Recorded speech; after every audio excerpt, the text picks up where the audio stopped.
I have to tell you, I am totally blown away with this incredible honor, with this award given to me by people I love and respect. And as you all know, Jay Hartzell did call me, how many years ago has it been, to let me know I was going to receive this award, asked me if I would accept it. And I just pulled in the parking lot at the Marble Falls HEB, and the phone rang, and it was Jay. And I said, Jay, you remember I am an art major. Is that okay? And he said, yeah, it's okay. We want to do this anyway. So I said, okay, I'll take it. But I would be totally remiss tonight if I didn't give 100% of my thanks to my dear husband, Lee Gaddis, who's sitting here. Thank you, Lee. He encouraged me to start this little business in 1989 and was with me, not always in the business, but then later came into the business every step of the way, encouraged me, supported me, and pushed me out on the national stage day in and day out so I could do what I did best. And I also want to thank my family. Can you imagine having a mom like me? And I didn't really know what it would be like for my kids to have a mom like me, and they've been asked before, and I'm always shocked when they say, yeah, it was okay, but she was hard. She was hard charging. So Rebecca, thank you, the love of my life. My daughter Rebecca's here. My two sons couldn't be with us tonight, but thank you so much for being there with me every day, encouraging me, and now a dear friend as you've grown up. And also, again, to the McCombs family that I've now called my own. But let's go back, as we did a little bit in the video, and talk about Austin in 1989. It was a recession-ridden, sleepy little town. The university was here, the state government, and there was a few small mom-and-pop shops.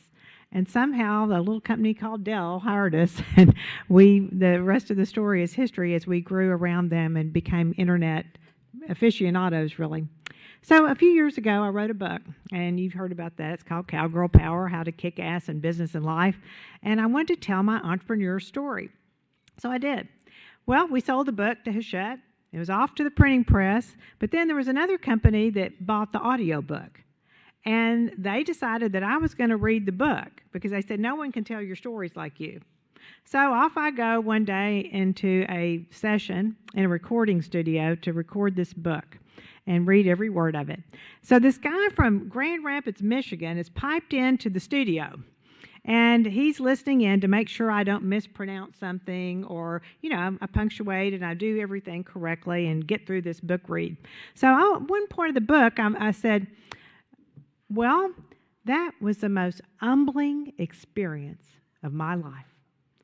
Whoop, pipe in, stop, gay, let's take that from the top. You said humbling.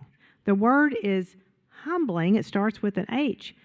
Meanwhile, on the other side of the glass, the audio engineer is just laughing his ass off, and he said, I bet that gay Gaddis grew up near Humble, Texas.